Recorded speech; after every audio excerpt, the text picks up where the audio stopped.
اسی طریقے سے سب اس کو آسانی سے پڑھ لیتے ہیں. فا فا ہونٹوں کا نرم حصہ اندر والا جو تر حصہ ہوتا ہے اس سے دانتوں کو ٹچ کرتے ہیں، اوپر والے دانتوں کو 2 دانتوں سے. فا یہ قاف ہے نقطوں والا، قا ٹھیک. نرم کا نہیں کرنا، کاپی نہیں بولا جا رہا، قلم. اسی طریقے سے قاف اور فا پہ ختم ہو رہی ہے. قاف نمایاں پڑھیں گے، موٹا پڑھیں گے. جو ہماری جو اندر گلے کے اندر جو ہماری جس کو گھنٹی بولا جاتا ہے وہاں پہ آپ اس کو وہاں سے موٹا کر کے پڑھیں گے. عین کو بھی اسی طریقے سے موٹا کر کے پڑھا جاتا ہے. قاف فا پہ ختم کیجیے گا. یہ سادہ اور باریک. کاف اسی طریقے سے لام،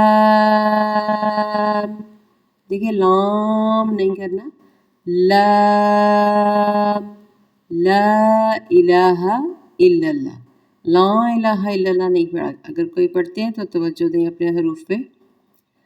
لام میم، دیکھیں میم یا اور درمیان میں میم سے ہی شروع ہوا، میم پہ ہی اینڈ. میم نون واو زبر الف، وا حمزہ او، واو ہاں. اس کو باریک ہا جیم ہا کی طرح نہیں پڑھنا، بھاری کریں اس کو. اللہ کی ہا میں اس کو اکثر دہراتی ہوں. ہاں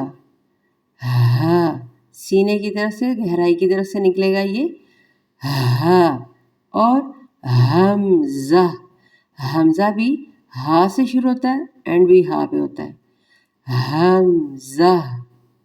حمزہ یہ. یا جو بھی قرآن کی بات ہے اس کو اپنے ہاتھوں سے لکھنے کی کوشش کیا کریں. آخرت میں آپ ہی کے لیے یہ اجر کا ثواب بنے گی انشاءاللہ. آمین ثم آمین. السلام علیکم ورحمۃ اللہ وبرکاتہ.